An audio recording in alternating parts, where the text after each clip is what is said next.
Creíamos que nunca más tendríamos que hablar de él, pero la crisis política en Estados Unidos es cada vez más grave y el fantasma reaparece. Hoy en Un Tema al Día, ¿puede volver Donald Trump? Un Tema al Día, con Juan Luis Sánchez, el podcast de eldiario.es.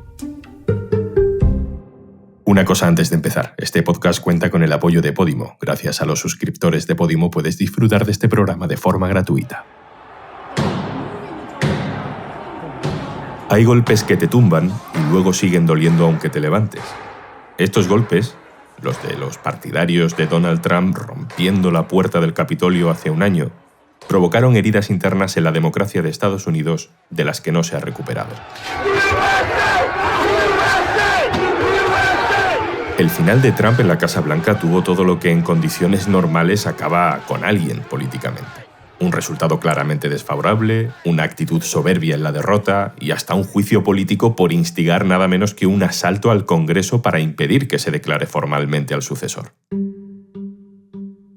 Y sin embargo, desde fuera del país vemos con sorpresa cómo la figura de Donald Trump sigue protagonizando el debate político. Conserva apoyos. El 70% de los votantes republicanos sigue creyendo que la llegada de Joe Biden al poder fue un fraude electoral. El expresidente se deja querer. A Republican president will make a triumphant return to the White House, and I wonder who that will be. Un presidente republicano volverá triunfante a la Casa Blanca, dice. Me pregunto quién será. Son palabras de Donald Trump hace apenas unos meses en uno de los pocos actos públicos en los que se ha dejado ver hasta ahora. ¿Va a volver? ¿Se va a volver a presentar? Vamos a hablarlo con María Ramírez, subdirectora responsable de la información internacional en eldiario.es. Hola, María. Hola. ¿Dónde está Donald Trump? ¿Qué lleva haciendo desde que dejó de ser presidente? Donald Trump está probablemente viendo la tele, que es una de las cosas que más le gusta, en Mar-a-Lago, es donde ha pasado en Florida la mayor parte del tiempo desde que no es presidente. ¿Por qué empieza a hablarse de que podría volver? Lo que ha pasado es que ha sido el aniversario del asalto al Capitolio, que como fue instigado por él, obviamente es una parte importante de lo que pasó, entonces por eso nos hemos acordado de él y sobre todo 2022 es un año electoral importante en Estados Unidos porque son las elecciones al Senado y la Cámara de Representantes, lo que se llama allí las elecciones de medio mandato en noviembre y ahora son las primarias en el Partido Republicano para los candidatos que quieran presentarse a esos escaños decisivos y desde luego Trump va a entrar en campaña ahí. Legalmente podría volver a presentarse a unas elecciones presidenciales, ¿no? Porque no agotó esos 2 mandatos máximos que en Estados Unidos existen para los presidentes. Trump puede volver a presentarse a presidente en 2024 porque lo que dice la Constitución de Estados Unidos es que no puedes estar 2 mandatos, pero claro, él solamente se presentó 2 veces, pero solamente ha sido presidente un mandato, con lo cual no hay nada legal que le impida volverse a presentar en 2024. Desde aquí, desde Europa, vemos que Joe Biden tiene una actitud y toma decisiones que los progresistas europeos quizá valoramos como incluso más positivas que las expectativas que teníamos depositadas en él, ¿no? Pero, sin embargo, en Estados Unidos su figura se está debilitando, ¿no, María? Así es. Biden ahora mismo tiene un índice de popularidad bajo, está entre los más bajos de los presidentes a estas alturas. El único que lo supera o que lo superaba en índice de impopularidad era Trump. Trump fue durante todo su mandato un presidente muy impopular. Lo que le pasa a Biden es en parte lo que también le pasó a Obama, que es muy difícil aprobar grandes paquetes legislativos o iniciativas cuando tienes a parte del Congreso en contra. Y ahora mismo pues es lo que le está pasando a Biden. Tiene una mayoría muy justita en el Senado y algunos de sus propios senadores no apoyan sus iniciativas más progresistas, en particular Manchin, que es el gran villano ahora mismo de los demócratas, un demócrata de Virginia Occidental, y esto pues le impide en realidad ir hacia adelante, ¿no? Aprobar cosas nuevas, con lo cual la sensación de parálisis, aunque no sea directamente su culpa, pues le perjudica. Por otra parte, le perjudicó mucho la salida precipitada, chapucera de Afganistán. Igual, aunque fuera consecuencia de un acuerdo previo que hizo Trump, al final la gestión concreta la hizo él y no fue bien. La pandemia pues no termina, como nos sucede en España, en Europa. En Estados Unidos pues la ola de Omicron está siendo otra vez fuerte, especialmente porque hay una parte de la población sustancial que no se ha vacunado. Tenemos, por tanto, a un Trump que no acaba de aceptar su derrota, a un Biden más débil, de lo que parece desde fuera, y a un partido republicano, María, que ha pasado página de Donald Trump o sigue también aferrado a ese asalto al Capitolio como gran momento traumático para la política estadounidense y sigue aferrado al recuerdo de lo que pudo haber sido Donald Trump en un segundo mandato. Sorprendentemente, el Partido Republicano no ha pasado página de Trump y la verdad es que a mí me sorprende. De hecho, bueno, pues cuando se fue Trump, yo tenía una especie de pacto interior de no volver a escribir su nombre, referirme a él como el expresidente de Estados Unidos, porque pensaba que, bueno, pues que ya era agua pasada. Pero la verdad es que aquí estamos diciendo y escribiendo su nombre porque sigue teniendo mucha influencia. Y de hecho es muy llamativo como algunos de los republicanos que le repudiaron por el asalto al Capitolio, pues ahora o bien incluso apoyan su idea completamente loca e inventada de que hubo fraude electoral, o por lo menos no rechazan tan contundentemente sus ideas, porque le siguen teniendo miedo, especialmente ahora en época de primarias, donde muchos congresistas se pueden encontrar a rivales a los que Trump apoye.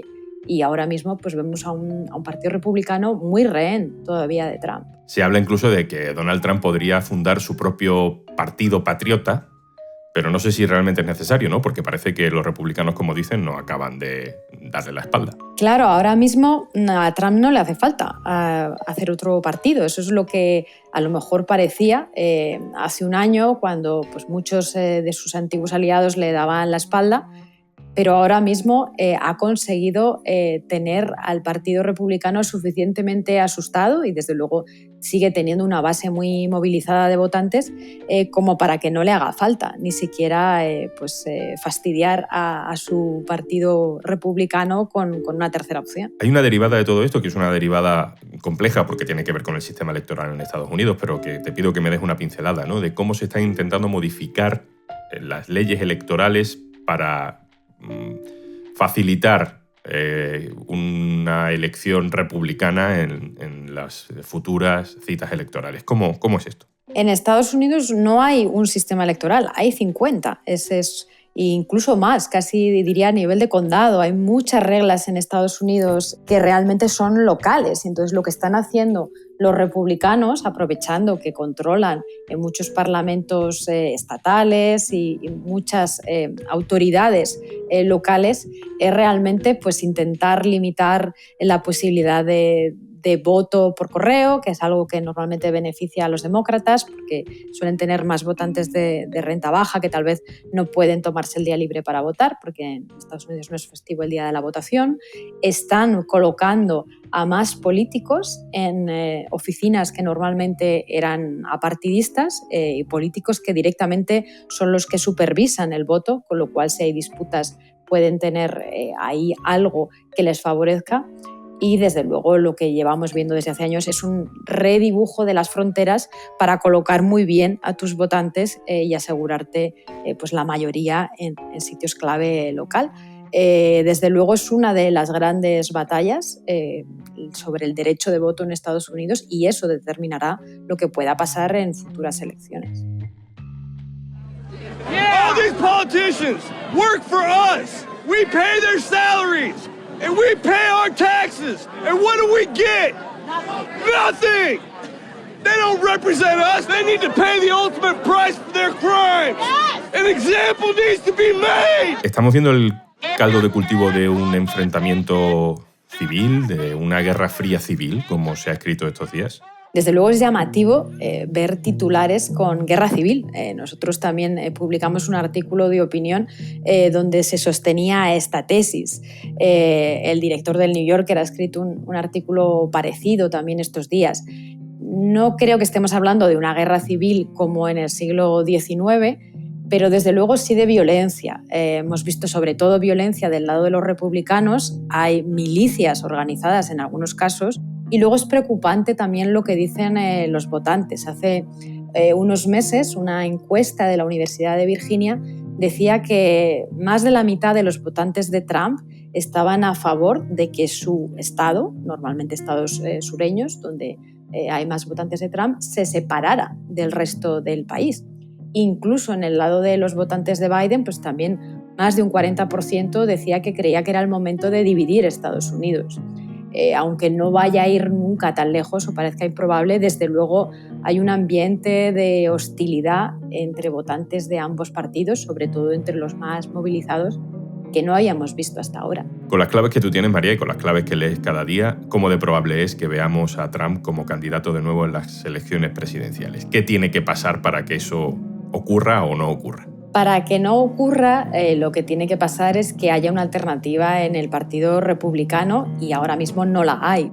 Es cierto que Trump sigue siendo un personaje muy polarizador, que puede movilizar a los demócratas en su contra, que no tiene el apoyo unánime de los votantes de su propio partido, pero mientras no haya una alternativa clara, ahí vamos. Yo, como tú, María, me parecía que no íbamos a volver a hablar de Trump en mucho tiempo y aquí estamos. Muchas gracias por estar con nosotros. Gracias a ti, Juan. Y antes de marcharnos... Hola, perdona que te interrumpa, pero te voy a contar algo que te va a interesar como oyente de podcast. Seguro que estás disfrutando de Un tema al día, que ha contado con la colaboración de Podimo, la plataforma de podcast de audiolibros con el mayor catálogo de contenido en audio en español. Por ser oyente de este podcast, te ofrecemos 60 días de suscripción gratuita a Podimo para que descubras más de 3.000 podcasts originales y más de 2.500 audiolibros en español. Entra en podimo.es/aldía y date de alta de forma totalmente gratuita. Esto es Un tema al día, el podcast del diario.es. Puedes suscribirte también a nuestro boletín, con la producción de Carmen Ibáñez y Zaskun Pérez y el montaje de Gustavo Luna. Un saludo de Juan Luis Sánchez. Mañana, otro tema. Un abrazo.